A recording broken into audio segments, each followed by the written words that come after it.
선지자는 예루살렘을 정복하는 자, 즉 하나님의 심판의 도구에 대해 다양한 방식으로 비유를 합니다.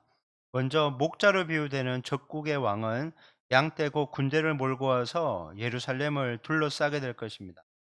일반적으로 목자는 여호와인데 오늘 본문에서는 이 목자가 적의 수장이다 이렇게 이해하시면 됩니다. 여호와는 적국의 수장으로서 이스라엘 향한 공격을 진두지휘하시는 분으로 등장합니다. 이스라엘 백성을 선한 길로 인도하는 분이 아니라 이스라엘을 치는 목자로서 그렇게 적국의 왕을 목자로 세워서 그를 이끌어가는 그런 분으로 나타납니다. 예루살렘에 대한 여호와의 심판은 더 이상 돌이킬 수 없게 됩니다. 이는 예루살렘이 하나님께로부터 돌이키지 않고 변하지 않은 결과인 것입니다. 자, 이제 본문을 한번 살펴볼게요. 자, 본문 1절부터 5절까지 말씀 보겠습니다. 자, 1절에서 5절 시작.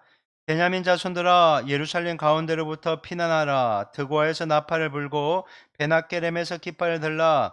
재앙과 큰 파멸이 북방에서 엿보음이니라. 아름답고 우아한 시온의 딸을 내가 멸절하리니 목자들이 그 양떼를 몰고 와서 주위에 자기 장막을 치고 각기 그 처소에서 먹이리로다.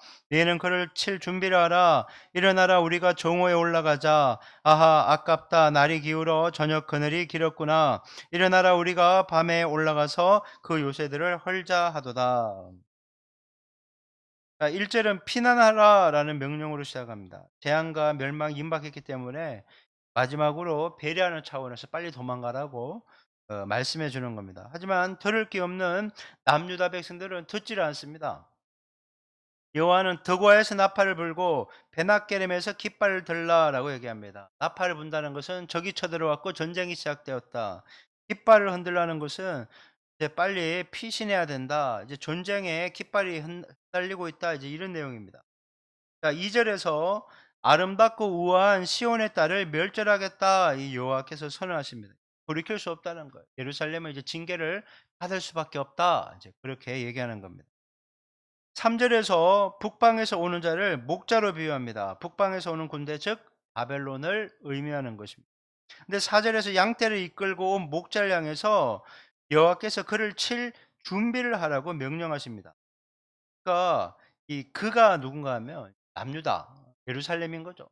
예, 북방에서 온 그 군대를 통해서 이 예루살렘을 치시는 분이 여호와라는 겁니다.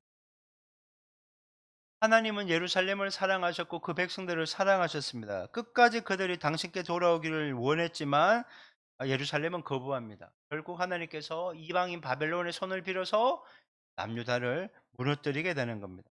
여러분, 이방 나라의 손을 통해서 자기 민족과 당신을 섬기는 성전을 무너뜨리는 여호와의 마음이 어땠을까요? 그 마음을 우리가 좀 헤아릴 수 있어야 될 겁니다. 이어지는 본문 6절부터 8절까지 말씀을 볼게요. 자, 6절, 7절, 8절 시작. 만군의 여호와께서 이와 같이 말하노라. 너희는 나무를 베어서 예루살렘을 향하여 목책을 만들라. 이는 벌받을 성이라. 그 중에는 오직 포악한 것뿐이니라. 샘이 그물을 솟구쳐냄 같이 그가 그 악을 드러내니 폭력과 탈취가 거기에서 들리며 질병과 살상이 내 앞에 계속하느니라.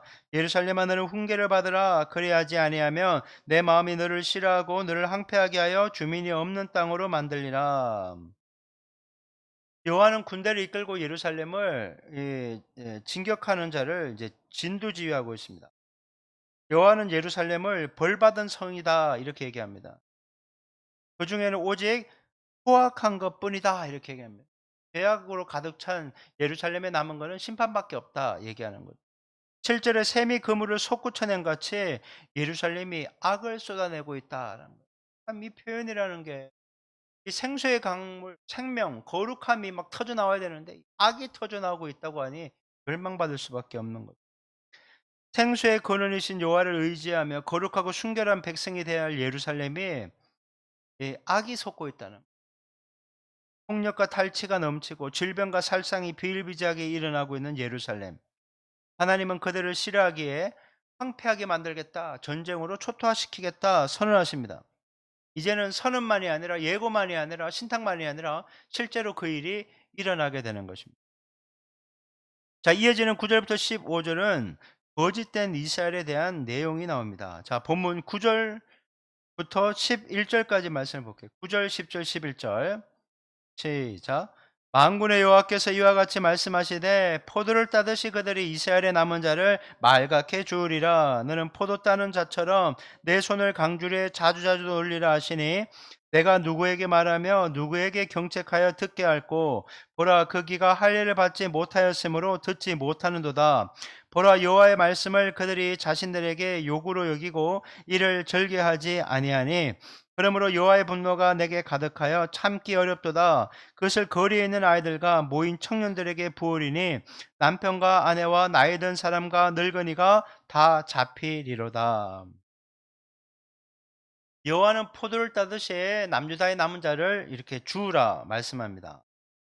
남유다의 남은 자를 적들이 모조리 집어삼킨다는 거죠. 하나도 남김없이 다 주워서 심판해라. 진노의 포도틀에 던져버려라 이랬네요. 9절 후반부에 보면 여호와께서 예레미야에게 이렇게 말씀하십니다. 제가 현대인의 성경으로 읽어 드릴게요. 그러므로 너는 아직 시간이 있을 때에 될 수 있는 대로 모든 사람을 구출하라. 이런 거예요. 시간이 있을 때 빨리 들을 사람 한 사람도 있는지 빨리 구출하라. 세번역 성경이 이렇게 얘기합니다. 또 읽어 드릴게요. 아직 시간이 있을 때에 포도 따는 사람이 포도 덩굴을 덜추어 보는 것처럼 네가 구할 수 있는 사람을 구해야 된다. 찾아보라는 거예요. 혹시라도 여호와를 경외해서 돌이키란 말 듣고 회개할 사람이 있는가? 너 심판이 임하기 전에 빨리 찾아라 얘기합니다.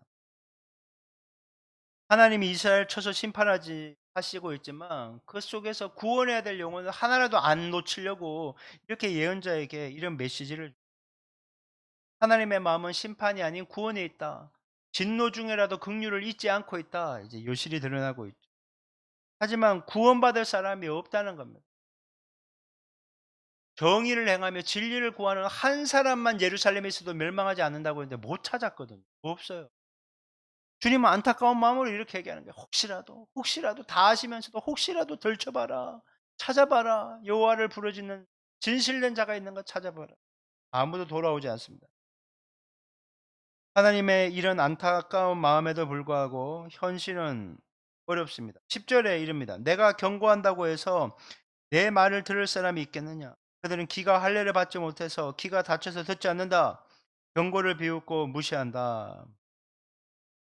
하나님의 말씀을 두렵고 떨린 마음으로 받아야 되는데 말씀을 우습게 여긴다는. 말씀을 우습게 여기는 거는요. 당하겠다는 뜻입니다. 그러니까 말씀을 볼 때나 설교를 들을 때나 성경 공부를 할 때나 말씀 앞에 서 있을 때가 위기라는 거예요.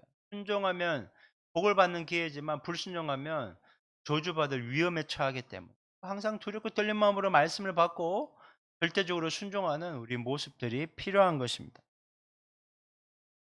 우리는 어떠한 말씀이든지요. 아멘으로 받아야 돼요. 예언서를 보면 하나님이 복을 줄게 그러면 아멘 하고 받습니다. 불순종하면 저주받는다 그러면 입을 싹 닫아요. 요즘 우리 사람들하고 똑같죠. 복 받을지어다 그러면 아멘. 말씀에 불순종하면 저주받을지어다 그러면 이기적인 거예요. 내가 먹고 싶은 것만 먹는 그 이기적. 여러분 하나님의 선포하는 메시지가 복이든 저주든 아멘으로 받아야 되는 거예요. 우리는 두렵고 떨린 마음으로 받아야 되는 거예요. 그래서 항상 날마다 말씀이 얼마나 많이 들려옵니까? 찾아서 듣기도 하고 그러잖아요. 기쁘고 좋은 마음으로 말씀을 받고 날마다 말씀을 깊이 있게 묵상하며 삶의 구체적으로 실천해서 말씀이 주는 축복과 능력 가운데 살아가는 우리 모두 되기를 주님의 이름으로 축원합니다.